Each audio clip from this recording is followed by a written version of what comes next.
레임덕 현상이라는 말 여러분 들어보셨죠? 레임덕 현상, 그것은 어떤 그룹의 리더, 대표적으로는 대통령이 임기 말이 되었을 때에 그 권력을 제대로 행사하지 못하고 누수 현상이 일어나는 것을 레임덕 현상이라고 말합니다. 그래서 정치적인 권력자들은 자기의 거취에 대해서 함부로 얘기해서는 안 되는 것이 암묵적인 정치의 룰인데요. 예수님께서는 어떻게 보면은 레임덕 현상을 자초하셨습니다. 왜냐하면은 본인 스스로 십자가 죽음을 맞이할 것이라고 말씀하셨기 때문입니다. 그러니까 어떻게 보면은 이제 제자들의 눈에조차도 예수님은 저물어가는 해였으며, 그 말은 곧 이제 예수님께서 진짜로 사라지고 나시게 되면은 그 이후에 제자들 사이에서 큰 내전이 일어날 것을 의미하는 것이기도 했습니다. 교사들이나 목회자들이나 명심해야 할 또 한 가지 원리는 사람을 편애해서는 안 된다라고 하는 것이지요. 학생이 어떠한 학생이나 어떠한 성도와 교사나 그 목회자가 특별한 관계를 형성하게 되면은 다른 사람들이 시기를 하게 되고 또 소외감을 느끼게 됩니다. 그런데 예수님은 이러한 교육이나 목회의 일반적인 방침을 무시하시고 세 명의 제자들에게 특별 대우를 해주셨죠. 바로 베드로와 요한과 야고보, 이 세 명에게 변화산에 데려가셔서 굉장히 인류 역사상 세 명만 경험할 수 있는 그러한 환상을 보여주셨습니다.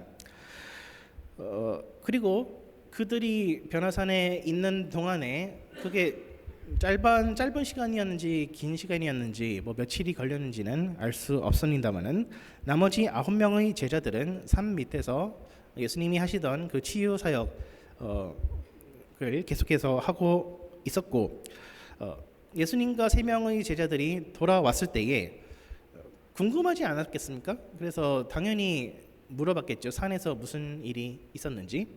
그런데 아시다시피 예수님은 그 3명의 제자들에게 아무 얘기도 하지 말라라고 당부하셨습니다.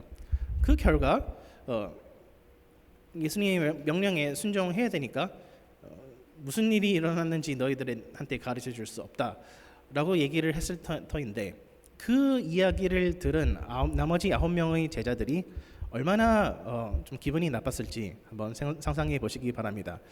아니 자기가 뭔데 그거를 얘기를 안 하고 그렇게 해?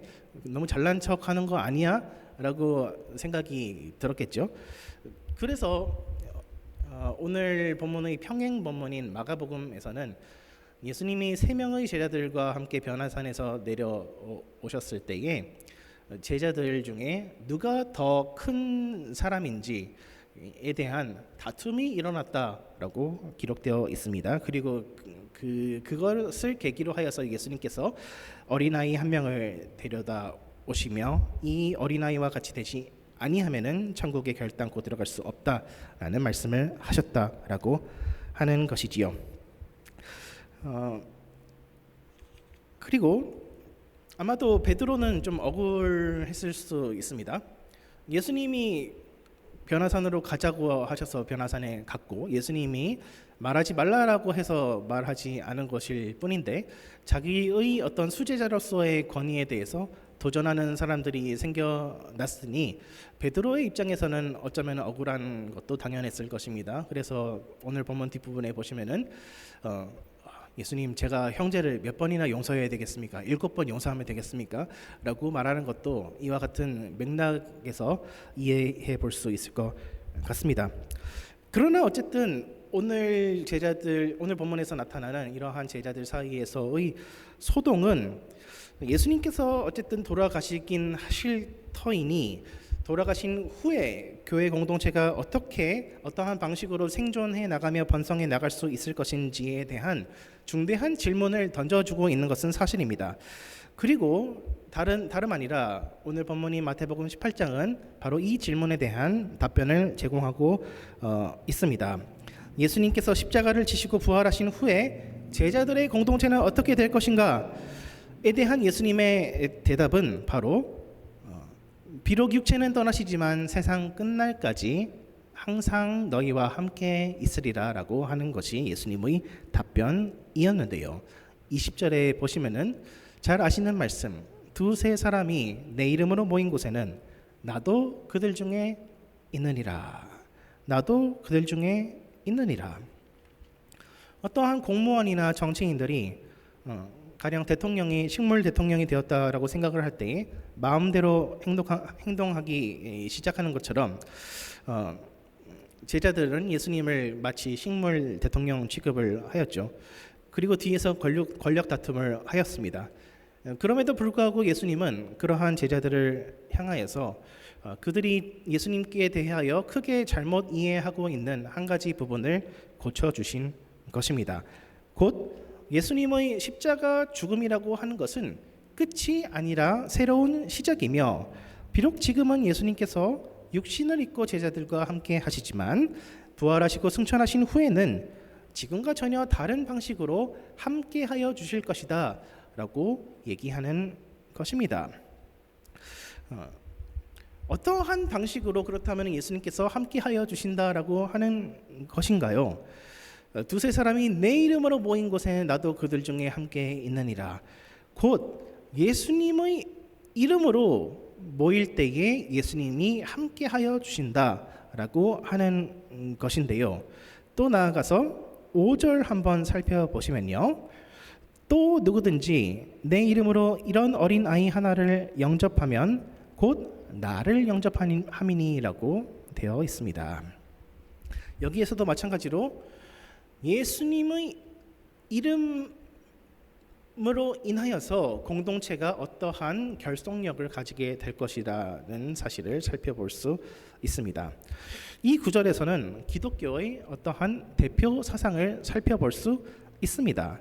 즉 인류는 모래알과 같은 개개인들의 단순한 무더기가 아니라 한 사람이 다른 사람을 대표할 수 있도록 상호 책임을 지는 존재로 지어졌다라고 하는 얘기지요.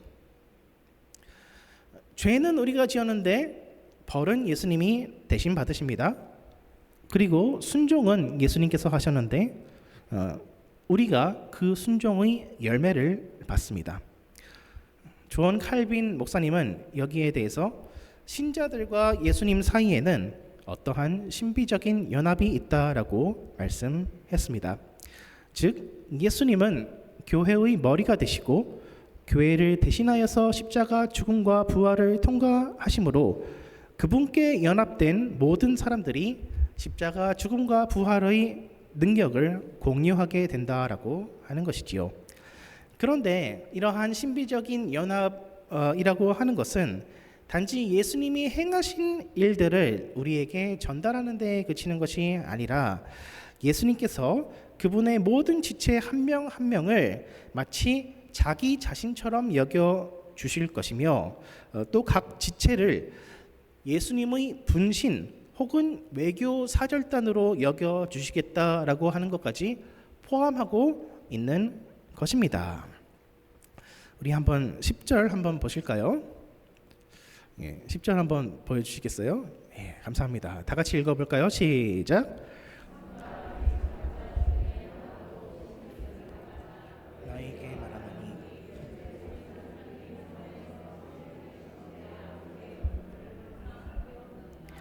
감사합니다. 방금 읽으신 이 구절에서는 각 사람을 돌보는 천사들이 있다라고 말씀하시며 학자들 가운데서는 천사 한 명이 한 명의 인간을 관할하는지 아니면 여러 명의 천사들이 여러 명의 인간들을 관할하는지에 대해서는 학자들마다 의견이 분분합니다. 그러나 어쨌든 예수님께서 여기서 말씀하시는 것은 소위 작은 자들이라고 불리는 이 모든 사람들 한 명 한 명을 하나님께서는 특별 관리하고 계시다라고 하는 것입니다. 그리고 6절 살펴보시면요, 예수님께서는 믿는 자 중에 하나를 실족하게 할 바에는 차라리 자기 발목에 맷돌을 달아서 바다에 빠져 죽는 것이 낫다고 말씀하시기도 합니다. 우리말 성경에서는 이 누구의 발에 맷돌을 달아야 하는 것인가에 대한 부분이 좀 모호하게 되어 있죠. 그래서 차라리 그 소자, 이 작은 자를 범죄하게 할 바에 소자의 발목에다가 그 맷돌을 다는 것이 아니라 누구든지 이 소자, 이 작은 자에게 어떤 시험이 되는 거리를 제공한다면은 소자를 죄짓게 하는 그 사람이 발에 맷돌을 달아서 바다에 빠지는 것이 낫다라고 하는 것입니다. 미시간에서는 거위들이 참 많이 있죠.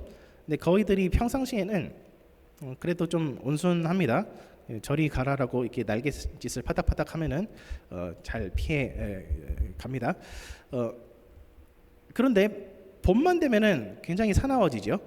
왜냐하면은 새끼들을 낳기 때문에 그 새끼들을 보호해야 한다는 그러한 마음이 생길 때에 거위들은 사람들에게 굉장히 공격적으로 반응합니다. 그리고 예수님께서 하시는 오늘 이 말씀도 어떻게 보면은 사실 굉장히 무서운 위협의 말씀이라고 할 수 있겠는데요.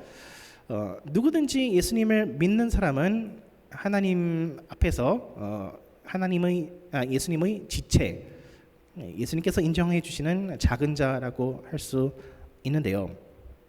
누구든지 우리로 하여금 죄를 짓게 만든다면은, 누구든지 우리로 하여금 시험에 들게 만든다면은 예수님께서 우리 말고 그 시험에 들게 하는 사람에게 벌을 주시되 차라리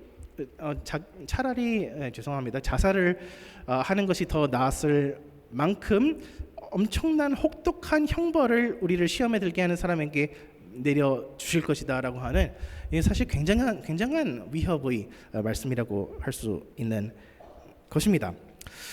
이처럼 예수님과 신자들 사이에는 한몸됨이라는 이러한 신비적인 연합이 있기 때문에 비록 예수님께서 육체로는 이 세상을 떠나신다고 할지라도 영으로는 항상 함께하여 주시며 우리가 예수님의 교회라는 이름으로 하는 모든 활동들 가운데서 항상 생생하게 개입하여 주실 것을 약속하고 계십니다. 자, 그렇다면은 예수님께서 자기의 몸과 같이 돌보아 주시겠다라고 약속하시는 이런 소위 작은 자들이 누구인지를 더 자세히 한번 살펴보자면요, 예수님께서는 바로 어린 아이와 같은 사람이 예수님의 몸된 지체라고 말씀해 주십니다. 제자들이 서로 누가 큰지를 놓고 싸울 때에 예수님은 어린아이 한 명을 불러 세워놓고 누구든지 이 어린아이처럼 되지 아니하면은 천국에 들어가지 못한다라고 말씀하셨지요. 근데 어린아이처럼 된다라고 하는 것은 뭘 의미하는 것일까요? 어린아이들처럼 순결해야 된다? 어린아이들처럼 착해야 한다? 라는 뜻은 아마도 아닐 것입니다. 조금이라도 어린아이들을 돌보아 보신 경험이 있으신 분들은 그것이 사실이 아니라는 것을 아실 수 있을 것입니다. 아무리 어린아이라고 할지라도 굉장히 이기적인 마음이 그 안에 있기 때문이지요. 오히려 예수님께서 언급하시는 이 어린아이로서의 특징은 수동성과 의존성이라고 할 수 있을 것입니다. 로마 사회에서는 아무리 자유민의 어린 자녀라고 할지라도 종과 같은, 어떤 때는 종보다 못한 대우를 받기도 하였습니다. 오늘날의 사회에서도 어린이들은 어떠한 법적인, 재정적인, 신체적인 독립성을 갖고 있지 못합니다. 그저 어른들이 시키는 대로 해야 하며 어른들이 정해놓은 바운더리 내에서만 활동할 수 있을 뿐입니다. 그런데 인간은 누구나 스스로의 힘으로 무엇인가를 선택하는 것을 좋아합니다. 미국에서는 식료품점에서 뭐 그렇게 시리얼 종류가 많은지 모르겠어요. 제가 좋아하는 치리오스만 해도 뭐 10가지 종류가 넘는 것 같은데요. 그거를 이제 고를 고름으로써 자기가 좋아하는 맛을 고름으로써 내가 선택을 했다라는 이러한 만족감을 주기 위해서죠.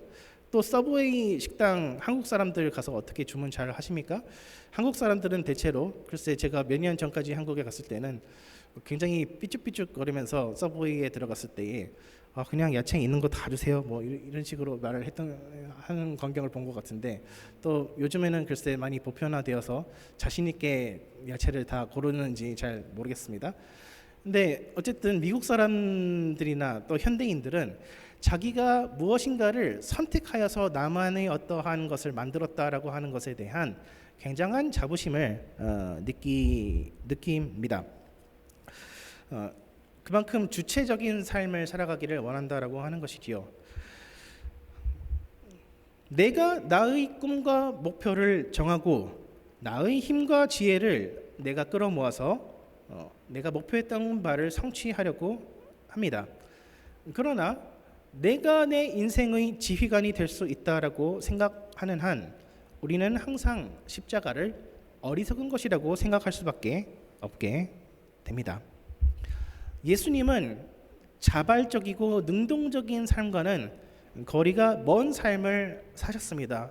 예수님은 철저히 수동적이며 끌려다니는 삶을 사셨습니다. 스스로 짓밟힌 장미꽃이 되어 주셨습니다. 이것이 얼마나 모순된 일입니까? 천지를 창조하신 그 하나님이신 아버지께서 천지를 창조할 때 함께 계셨으며 함께 천지를 창조하셨던 그 말씀이신 예수님께서 한낱 피조물의 손에 의하여 조롱과 멸시를 당하시고 십자가 고난을 당하셔서 죽임을 당하게 되셨습니다.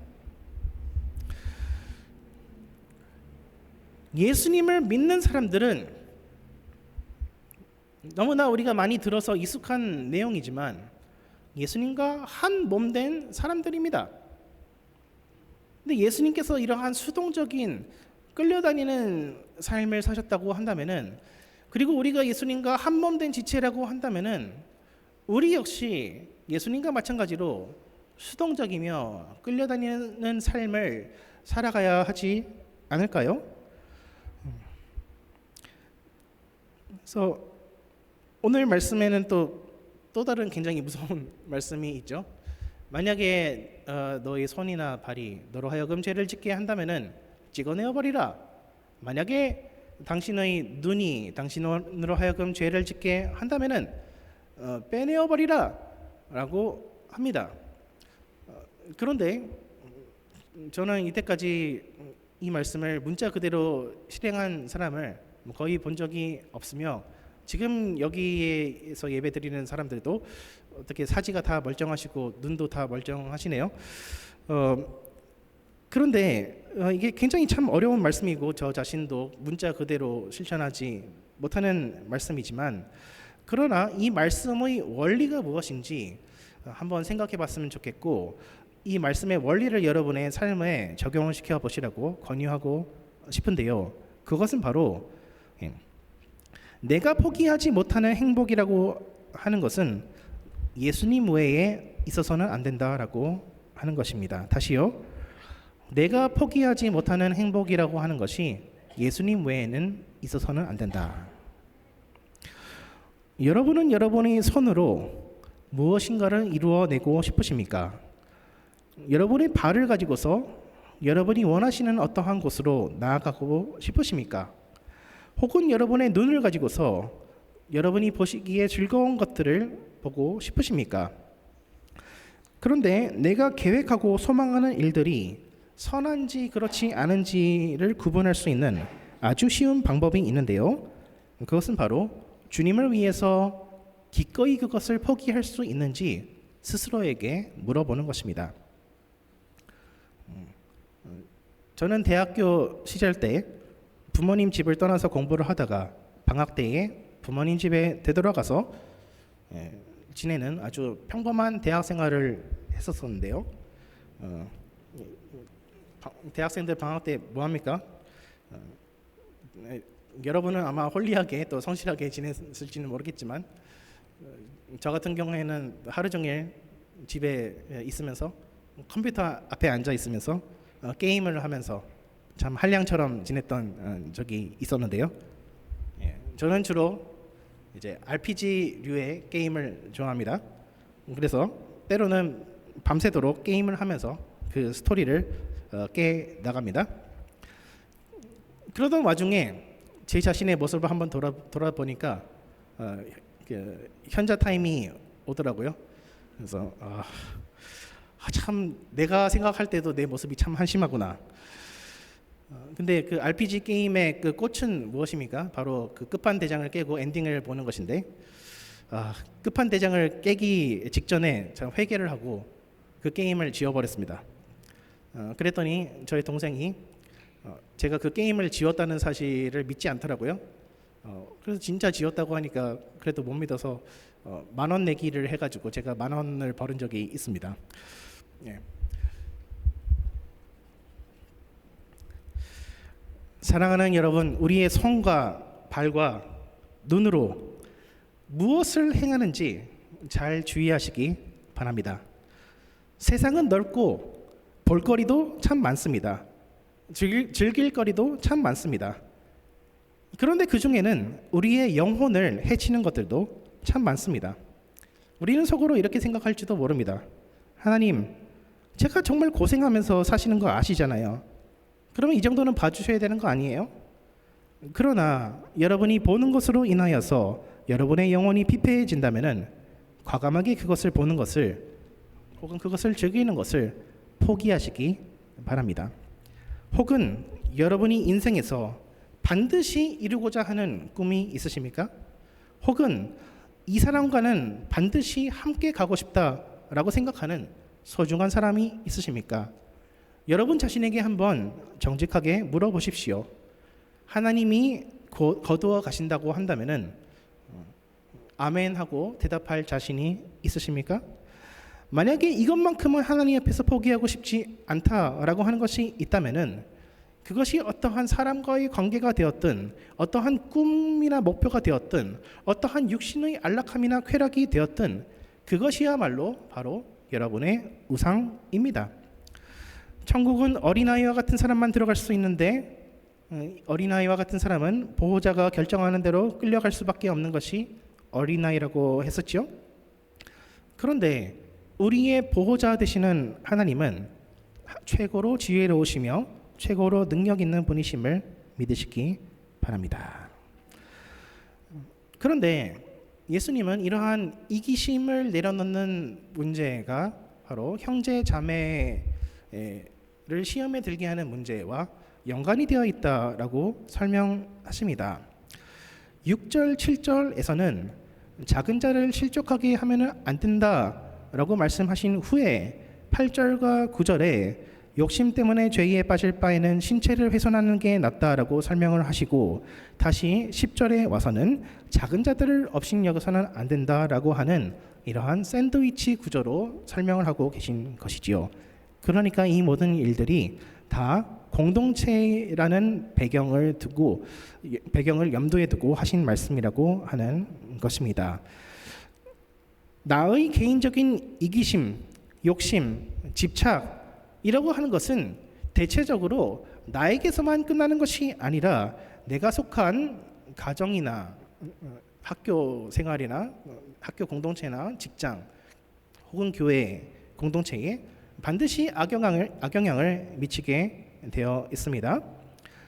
내 욕심을 지키는 것이 결국 형제를 업신여기는 데까지 이르게 된다는 것이지요.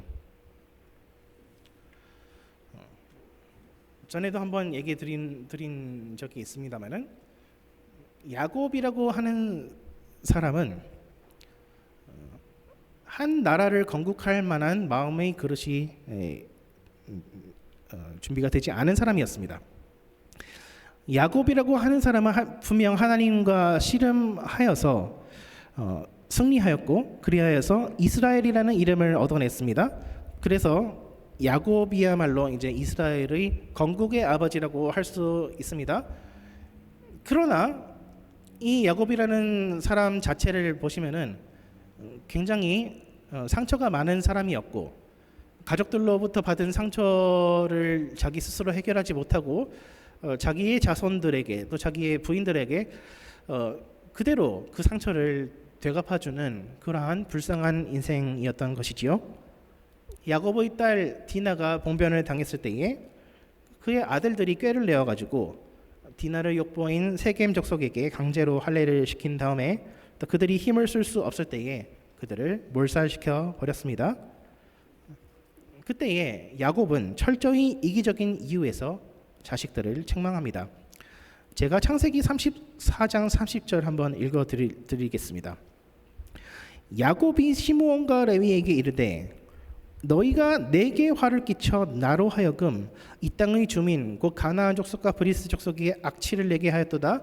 나는 수가 적은즉 그들이 모여 나를 해치고 나를 죽이리니 그러하면 나와 내 집이 멸망하리라. 시므온과 레위도 분명 야곱의 아들인데 그래서 자기 딸에게 당한 어떠한 수치를 복수하기 위해서 저지른 일인데 그래 너희가 좀 지나치기는 했지만 그래도 내가 아버지로서 책임져 줄게 라고 하는 모습을 보이는 것이 아니라 완전 나와 너를 구별하며 시몬과 레위는 마치 남남처럼 여기고 있습니다. 우리가 사람에게 실망하는 때가 언제입니까? 그것은 바로 이기심 때문에 무례를 서슴지 않는 행동을 할 때입니다. 그것은 때로는 매우 사소한 일에서부터 시작될 수 있습니다. 함께 요리를 하는데 간을 누구 입맛에 맞출지, 소그룹 날짜를 정하는데 누구 위주로 맞출지, 찬양 인도를 하는데 반주와 구성을 누구 취향에 따라 하는지, 교회 재정을 지출하는데 누가 발의한 안건을 채택하는지, 서로 간의 의견 충돌이라고 하는 것은 충분히 있을 수 있지만 그 충돌하는 이유가 어느 개인의 영광을 추구하는 데 있다라고 생각이 될 때에 대화는 더 이상 진행되지 않게 되고 감정 싸움만 남게 됩니다. 그런데 기억하시기를 바랍니다. 교회라고 하는 것은 예수님을 머리로 삼은 작은 자들의 공동체입니다. 우리 모두는 예수님이 아니었으면 허망하게 살아갔을 인생들입니다. 그러므로 우리가 한편으로는 예수님 안에서만 우리의 참 행복이 있습니다라고 고백하면서 다른 한편으로는 내 이기적인 마음들을 고집하는 것은 모순된 행위라고 할 수 있을 것입니다. 그런데 예수님께서는 단지 우리가 우리의 이기심을 내려놓는 것을 넘어서 형제를 마음으로부터 용서하는 데까지 나아가야 한다라고 말씀하십니다. 수제자로서 그 권위를 도전받았던 베드로가 예수님께 멋있게 폼을 잡고 물어봅니다. 예수님, 누가 나한테 죄를 지면은 한 7번 정도 용서하면 되겠습니까? 그러자 예수님은 7번뿐만이 아니라 77번이라도 아니면 490번이라도 용서해 주라고 하십니다. 그리고 더 나아가서 1만 달란트의 빚진 자의 비유를 말씀하신 후에 너희가 각각 마음으로부터 형제를 용서하지 아니하면은 하늘 아버지께서도 동일하게 너희를 용서하지 않으실 것이라는 무서운 말씀을 전해 주십니다. 우리는 때로는 살면서 인생이 불공평하게 느껴질 때가 있습니다. 누구는 변화산에 들어가 본 탑3에 들어서 누구는 좋아하고 또 누구는 거기에 들지 못한 것 때문에 좌절하고 낭망하기도 합니다. 그런데 이러한 성공 말고도 고난 또한 불균등하게 주어집니다. 사람마다 고생하면서 사는 정도가 다 다릅니다.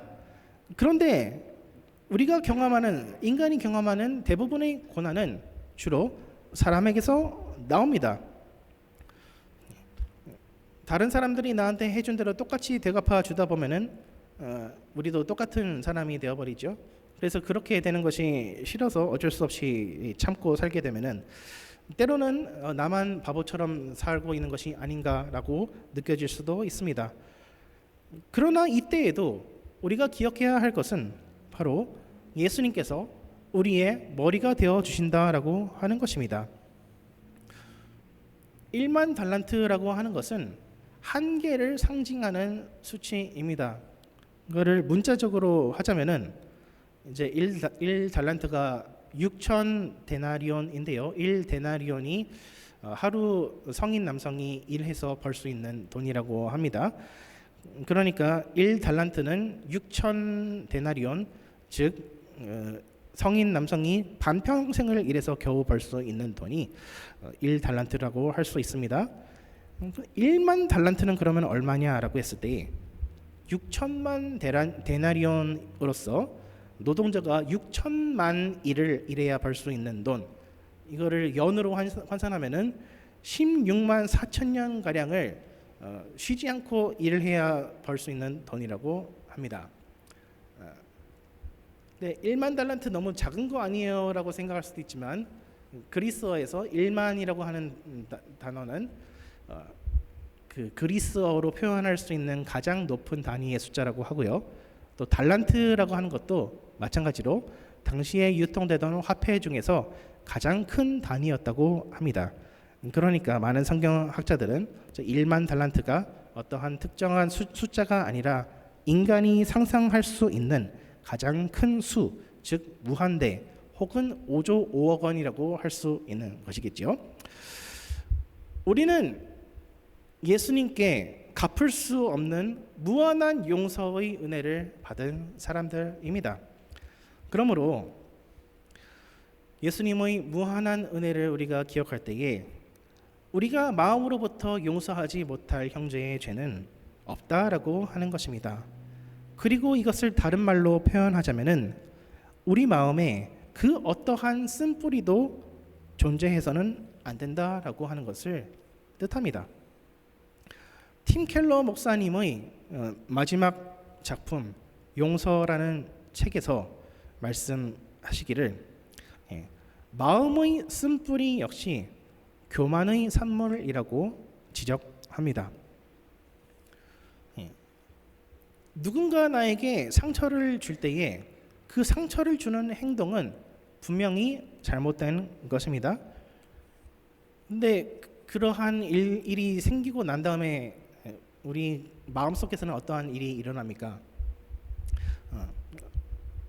자꾸 내가 상처받았던 그 순간을 떠올리게 되며 저 사람이 어떻게 나한테 그럴 수 있어? 라고 생각을 하게 되죠. 그러면서 굉장히 억울한 마음이 들게 됩니다. 근데 여기서 어떠한 일이 일어나냐면은 팀 켈러 목사님이 설명하시기로 적어도 나는 그것 같은 아주 끔찍한 죄를 나는 저지르지 않았어라고 하는 상대적인 의로움을 자기 자신이 이제 가지게 된다라고 하는 것이죠. 그래서 이거를 달콤 쌉싸름한 그 경험이라고 표현하기도 하고, 그래서 어떠한 의미에서는 교만한 인간은 자기 스스로의 선택에 따라서, 자기 스스로의 의지에 따라서 그러한 마음의 쓴뿌리 속에서 갇혀 살기도 한다라고 얘기합니다. 여러분은 어떠십니까? 이 사람만큼은 내가 절대로 용서할 수 없어 라고 생각하는 사람이 있으십니까? 기억하시기를 바라는 것은 용서하는 것이 정말로 어렵지만 용서하지 않는 것이 우리에게 더 고통스럽다라는 사실을 기억하시기를 바랍니다. 나는 그래도 나에게 그렇게 끔찍한 일을 저지른 사람보다는 나은 사람이야 라고 우리가 생각하는 순간 우리는 마치 예수님께로부터 용서받은 것이 없는 것처럼 행동하게 되는 것입니다. 죄인만 바라보면은 용서할 수 없습니다.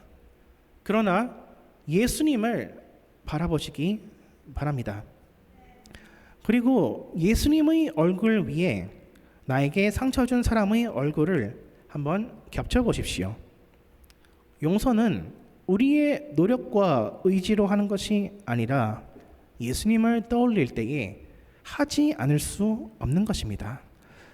우리가 마음에 쓴뿌리를 가지고 있는 동안에는 우리는 그만큼 영적으로 성장할 수가 없으며 하나님의 사랑을 온전히 체험할 수도 없음을 기억하시기 바랍니다. 물론 사람이 살아온 환경에 따라서 인생의 길에 따라서 당장 내려놓지 못할 정도로 큰 트라우마와 상처가 있을 수는 있습니다. 그리고 사람에 따라서 그러한 상처가 아무는 데에 걸리는 시간이 다 다를 수는 있습니다. 다만 이것을 기억하시기 바랍니다. 하나님께서는 선하시며 정의로우시고 나의 모든 형편들을 잘 아시며 내가 의지할 수 있는 의로움이라고 하는 것은 나에게 상처 준 사람보다 내가 더 낫다라는 데서 오는 것이 아니라 오직 자격 없는 죄인을 의롭다고 여겨주시는 하나님의 한량없는 은혜에 있다라는 것을 기억하시기 바랍니다. 오늘 나눈 말씀을 바탕으로 여러분이 속한 가족이나 친구관계 그리고 교회 부서나 모임들을 돌아봤으면 좋겠습니다. 여러분이 속한 각 모임들은 예수님께서 부재하신 레임덕 현상을 겪고 있지는 않습니까? 아니면은 예수님이 우리의 머리 되어 주신다라는 것을 기초로 하여서 든든하게 세워져 있습니까? 우리는 예수님께서 우리 작은 자들의 머리가 되어 주심을 기억해야 할 것입니다. 우리는 예수님과 함께 십자가에 못 박혔으며 주님과 함께 살아난 자들입니다. 우리의 행복은 내가 내 인생을 선택해서 만들어 나가는 데에 있는 것이 아니라 예수님이 원하신다면 무엇이든지 내어드릴 수 있다는 데에 있으며 우리의 행복은 우리의 앞길을 가로막는 사람이 아무도 없다는 데에 있는 것이 아니라 의견이 다른 그 어떠한 사람과도 마음으로 대화를 나눌 수 있다는 데 있지 않겠습니까? 두세 사람이 내 이름으로 모인 곳에는 나도 그들 중에 있느니라. 머리 대신 예수님과 연합함으로 우리의 힘만으로는 이룰 수 없었던 아름다운 공동체를 만들어 나가는 저와 여러분 되시기를 주님의 이름으로 축원드립니다. 기도하시겠습니다. 사랑이 많으신 하나님 아버지, 참으로 감사합니다. 우리는 우리가 작은 자라는 사실을 종종 잊어버리고 인정하지 않으려고 할 때도 있습니다. 하나님 아버지, 그럴 때마다 우리는 넘어질 수밖에 없습니다. 하나님 아버지, 항상 우리의 시선을 예수 그리스도의 십자가에 놓게 하여 주시오며 당신의 인자한 얼굴에 있게 하여 주시옵소서. 그리하여서 우리의 모든 이기적인 마음들을 내려놓고 형제를 마음으로 사랑하며 용서하며 화목해 되는 우리 모든 주님의 종된 지체들이 되게 하여 주시옵소서. 감사드리며 예수 그리스도 이름으로 기도드리옵나이다.